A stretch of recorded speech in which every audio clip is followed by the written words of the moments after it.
here we are with NASCAR right around the corner. Darlington and then Charlotte. 7 races in 11 days. And joining us right now, the driver of the number 9 Napa Auto Parts Chevrolet Camaro for Hendrick Motorsports, currently 3rd in the standings of the paused and NASCAR season that appears to be on the verge of being unpaused. Chase Elliott here on the Rich Eisen Show. How are you, Chase? Oh, doing good. Appreciate y'all having me. No, appreciate you being had. Walk me through your preparations right now for Darlington, Chase. Yeah, it's really interesting. Honestly, there's really not a lot we can do. With the rules kind of being the way they are, and having limited practice and stuff nowadays anyway.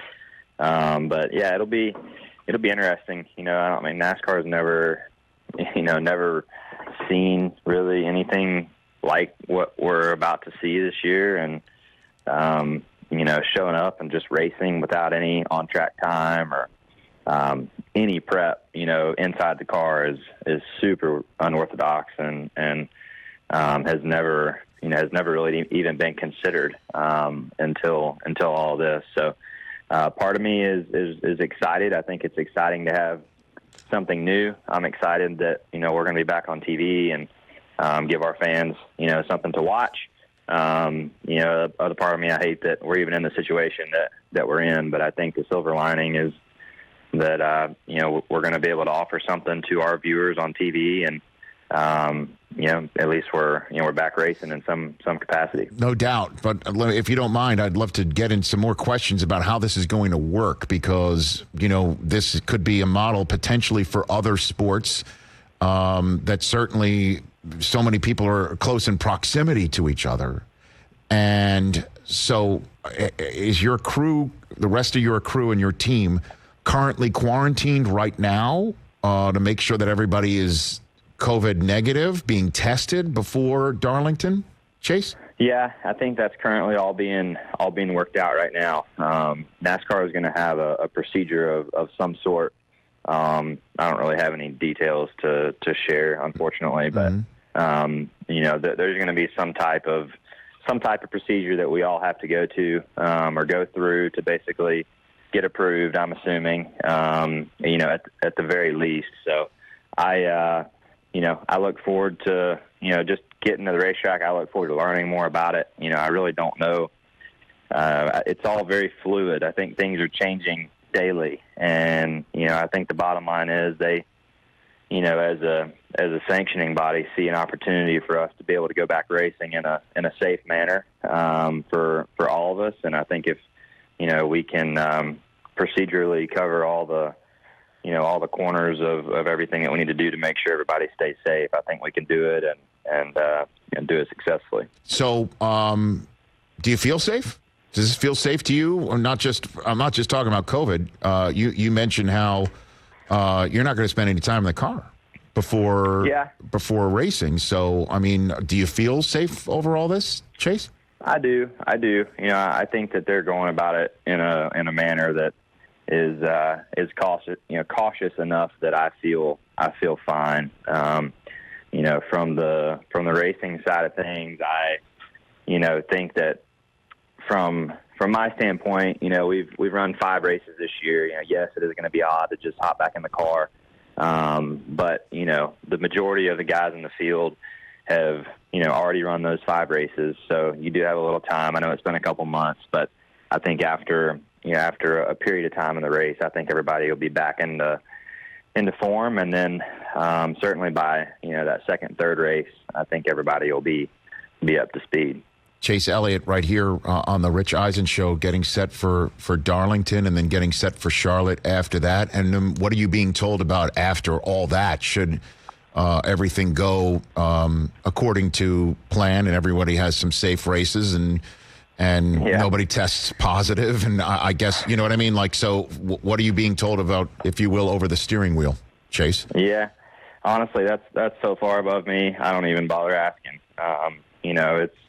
I think plans and things for Darlington are changing rapidly. So I'm not even sure how it's even fair to ask an executive, what their plan is beyond Charlotte and so forth. So they're in the positions they're in at NASCAR and in their respective, companies across our sport that make those decisions. And, I'm going to do as I'm told. You're going to get behind the wheel and you're going to race. You're going to make some left turns. So in that regard, as well, when you said that things are changing for Darlington, can you give me an example about how things are changing where you're like, okay, I've got this plan, but now you might have to have a different plan, literally, in just the way that you do anything protocol-wise, just because of safety reasons?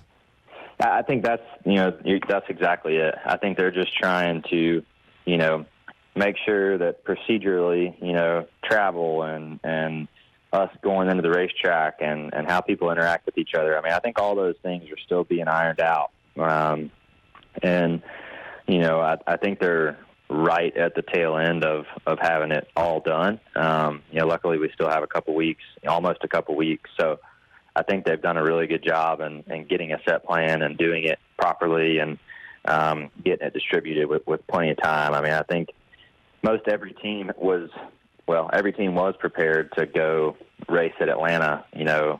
We were all headed to the racetrack on Friday morning when all this happened. So, cars were in a position to already go to the racetrack. So I think, everybody's had plenty of time to prep for this. And, I think it'll be interesting. Like I said, I'm just looking forward to getting back to racing. Now, this may be a stupid question, Chase, which is a great way to set up a question in my business. But, always. Okay. I mean, have you been doing any simulating, any video games, anything to just keep sharp in any way, shape, or form? Yeah, we've been doing. You've been doing the iRacing? Yeah, I've been doing a lot of iRacing, over the past month and a half now. So yeah, there's a lot of that going on. Is it anything? Is it close? Is it feel like the real thing? It's not bad, honestly. It's they've done a really good job with that. It's been the past, I feel like 10 years or so, they've advanced a lot in that simulator and simulation and how the cars drive and things. So yeah, I don't think it hurts you, to mess with it some. I think that it's obviously different in some aspects from the real thing, but keeping you sharp and things of that nature from a reflex, I guess, trainer type thing is not a bad thing. So then how would you term yourself? Last one for you here, Chase. By the way, I appreciate the time. And again, there's so much obviously real life conversation involved in what we are all hoping is a live sporting event that we can enjoy, feel normal, and you are safe doing it, and we could keep seeing it, that it's repeatable. But you're the one who's behind the wheel. You're the one who's got to deal with this. You're the one who's got to also be in a leadership role for your team, for your crew. How do you feel about all this? Yeah, I think it's kind of one of those things that I really don't have a good answer for you until we get there and kind of give it a go. I think there's just a lot of unknowns, still, and how how it's going to feel without having any people there. It is a sporting event, and it is going to be odd to be at a sporting event without spectators. I mean, that's part of it.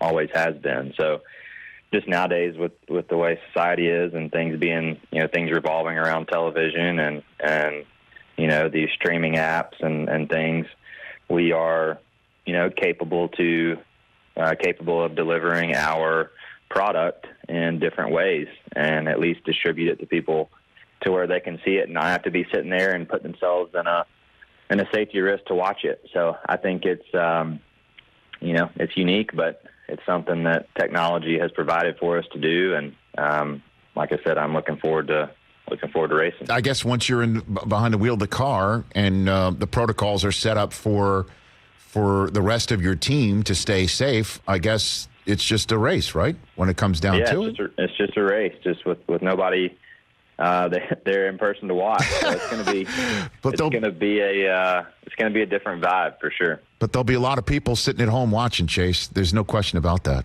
Yeah, I would have to think so. I'm excited about that part for sure. Okay. And are you excited about Todd Gurley coming to play for the Falcons? I mean, I think that hits all your touch points, sports-wise, otherwise, right? Yeah, definitely. Georgia guy coming back to Atlanta, so I think any fan of the Bulldogs are going to be excited about that move. So I'm looking forward to seeing how he does. I know he's, had a tough year last year or whatever, but I think he's plenty capable of doing some good things. So looking forward to watching him. Chase, thank you for the time.